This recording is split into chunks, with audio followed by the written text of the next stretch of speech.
Media, सबसे पहले आप मीडिया को धन्यवाद बोलना चाहता हूँ। आप लोग आए हैं प्रेस कॉन्फ्रेंस के लिए।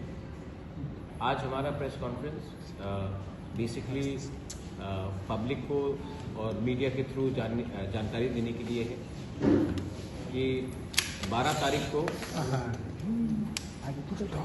अस्तबल ग्राउंड, स्वामी विवेकानंद ग्राउंड, अस्तबल ग्राउंड में 12 तारीख को पिपरा मोथा अपना मास गैदरिंग करेगा। ये प्रोग्राम हमने पहले 6 तारीख को चुना था, लेकिन क्योंकि स्टेट गवर्नमेंट ने क्योंकि प्राइम मिनिस्टर आने का बात था तो इसके लिए उन्होंने हमें परमिशन नहीं दिया था। उसके बाद डिलेज हो रहे थे, लेकिन खुशखबरी है कि अभी हमको क्लियरेंस मिल चुका है। 12 तारीख जो सैटरडे है, 12 नवंबर अस्तबल ग्राउंड में अगरतला में पिपरा मोथा अपना मास गैदरिंग करेगा। हम थ्रू द मीडिया सबको बोलना चाहते हैं कि ये मास गैदरिंग शांति से, पीसफुली हम अपना पॉइंट्स रखना चाहते हैं। हम अगरतला में कोई डिस्टर्बेंस या टेंशन नहीं दिखना चाहते हैं। ये रैली 11 बजे शुरू होगा और 2 बजे तक ख़त्म हो जाएगा। रैली नहीं होगा, गैदरिंग होगा। अगरतला में कहीं में मार्च नहीं होगा, डायरेक्टली सब अस्तबल ग्राउंड में गैदर करेंगे और उसके बाद ये प्रोग्राम शुरू होगा। सो थ्रू द मीडिया मैं चाहता हूँ कि ये आप through your channel, through your newspaper, ये आप जनरल पब्लिक को इन्फॉर्म कर दीजिए। उस दिन अगर किसी को कुछ कष्ट भी हो सकता है तो इसके लिए हमने पुलिस से भी परमिशन लिया है और पुलिस ने भी हमें परमिशन दे दिया है और ग्राउंड का परमिशन भी अब मिल चुका है। तो ये मैंने आज ये प्रेस कॉन्फ्रेंस जनरल इन्फॉर्मेशन के लिए, क्योंकि आप जानते हैं कि 12 मार्च को जो हमारा रैली हुआ था, it was one of the biggest rallies in Tripura. हम इस बार भी लास्ट टाइम से ज़्यादा लोगों को इकट्ठा करेंगे, शांति से इकट्ठा करेंगे एंड पीसफुली।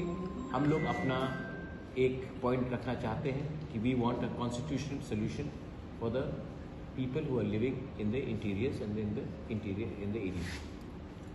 अगर किसी को कुछ और क्वेश्चन पूछना है या सवाल करना है, my president BK Rangkhol is here, my YTF president is here, senior MDC Ananta Debarma is here, Sridham Debarma former EM is here, Dinesh Debarma is here, TWF president is coming shortly. तो अगर आपको किसी से भी कुछ सवाल करना है then you are most welcome to do that. एक पॉइंट है कि हम लोग ने 1 तारीख से दिसंबर से दिल्ली अभियान का भी प्रोग्राम किया है। हम लोग इस बार 2000 लोग, हम लोग पूरे त्रिपुरा से ट्रेन में हम लोग दिल्ली जाएंगे, जंतर मंतर में प्रोटेस्ट करेंगे, इंडिया गेट के सामने प्रोटेस्ट करेंगे और अपना डिमांड, अपना कॉन्स्टिट्यूशनल डिमांड जो हमारा है उसको भी हम दिल्ली में रखेंगे। 2000 लोग 1 तारीख दिसंबर को दिल्ली जाएंगे। ये हमारा दिल्ली अभियान भी, इसके लिए भी मैं आपको इन्फॉर्म करना चाहता हूँ। Any questions, I will be more than happy to answer.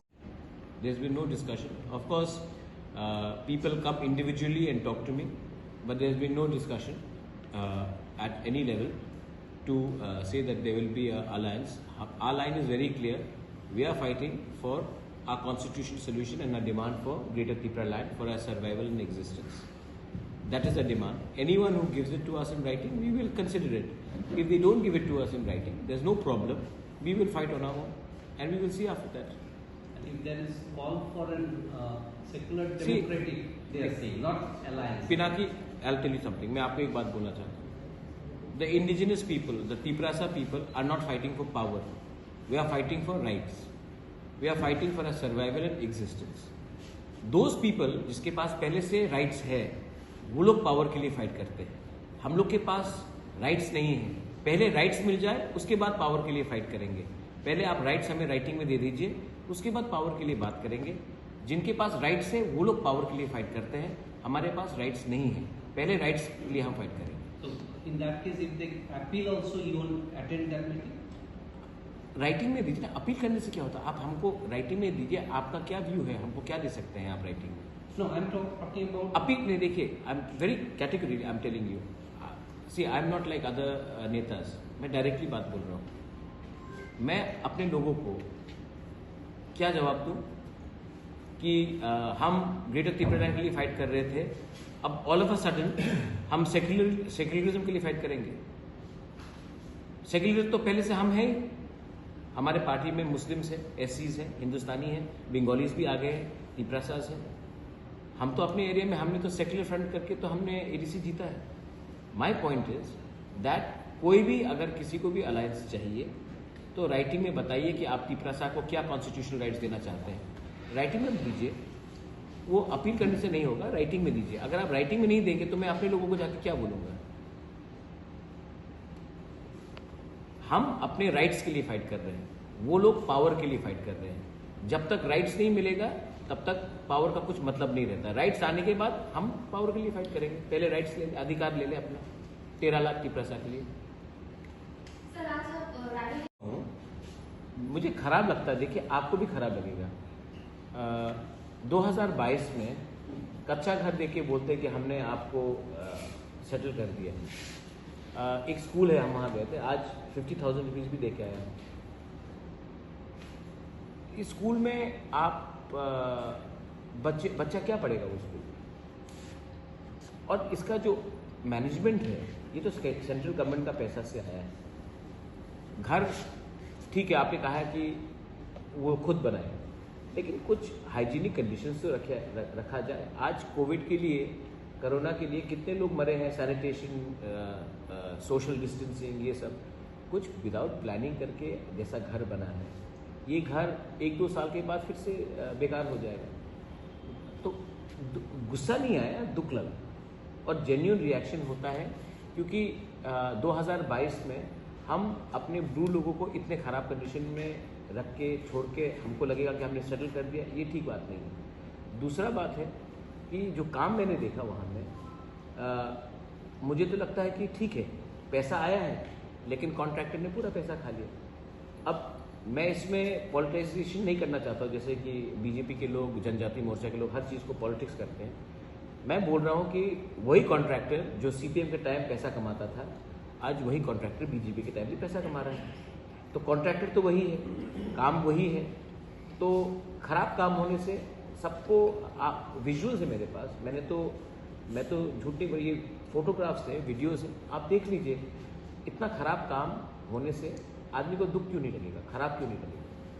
On the grounds of humanity, अगर यहाँ में कोई भी हो, नॉट ओनली ट्राइब्स, अगर बंगालीज भी हो, ऐसे घर में किसी को रखना अच्छा नहीं लगता। और ये शर्म की बात है कि हिंदुस्तान जो $1 ट्रिलियन इकॉनमी, 7 ट्रिलियन, 5 ट्रिलियन जो भी बात कर रही है, इकॉनमी के बारे में बात कर रही है, वो आज अपने ही स्टेट में इतने खराब से अपने ही नागरिक को रखते हैं। इसी के लिए मैंने आज रिएक्ट किया। मेरा रैली जो है 12 तारीख को, मैं सबको फिर से बोलना चाहता हूँ कि जब लास्ट टाइम हुआ था कहीं में कुछ वायलेंस नहीं हुआ था। मैं फिर से अपील करना चाहता हूँ कि हम लोग जो तिपरासाज लोग हैं, जो गांव में रहते हैं, अगर हमें अपना पॉइंट रखना है तो वायलेंस का रास्ता छोड़ना पड़ेगा। अगर हमें पूरे दुनिया को दिखाना है कि हम शांति से, डेमोक्रेटिकली अपना पॉइंट्स रख सकते हैं, अपना डिमांड्स रख सकते हैं, तभी हमें सब मानेंगे भी और हमारा बात सुनेंगे भी। ये जो वायलेंस का रास्ता है, ये जो बंदूक का रास्ता है, इससे कुछ नहीं मिलेगा। हमको लगता है कि अगर हमने अपना अच्छा छवि सबको दिखाया और दिखाया कि हम किसी के खिलाफ नहीं है, no community, no religion, no caste, हम लोग सिर्फ अपना पॉइंट्स रख रहे हैं, तो शायद सब लोग भी हम लोग से हमदर्दी करें और हमारा पॉइंट को समझने की कोशिश करें।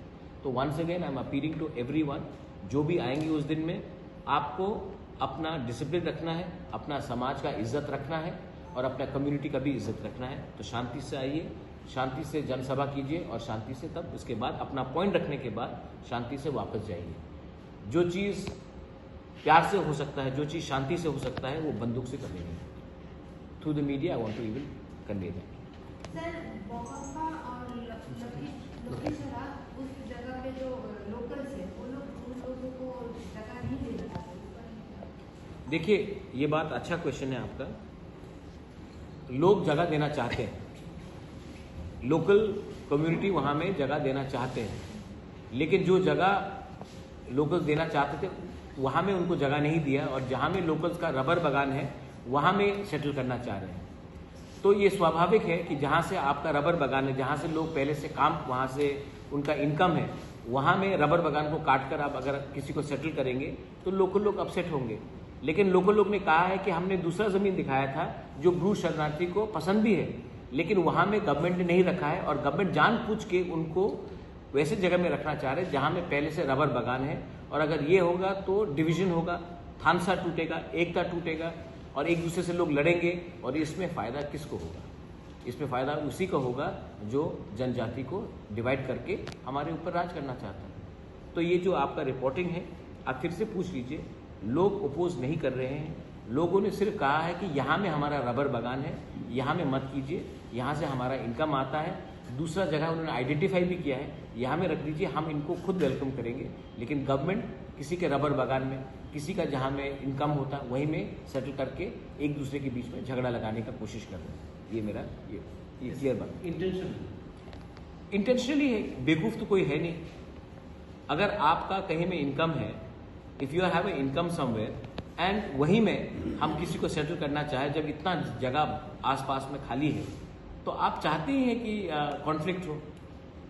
ये तो नेगेटिव, यही तो मैं कह रहा हूँ कि अनफॉर्चुनेटली त्रिपुरा में मैंने देखा है कि लोगों को सोल्यूशन कम, केओस ज़्यादा कराना है। सोल्यूशन के बारे में nobody talks, everybody wants to talk about chaos.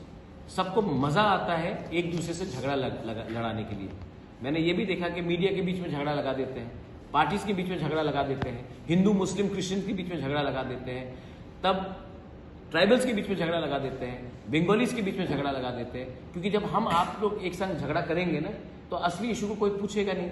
Unemployment के बारे में कोई पूछेगा नहीं, लैक ऑफ एजुकेशन के बारे में कोई पूछेगा नहीं, इलेक्ट्रिसिटी के बारे में कोई पूछेगा नहीं, रास्ता के बारे में कोई पूछेगा नहीं। तो अगर हम लोग एक दूसरे से झगड़ते रहे, लड़ते रहे,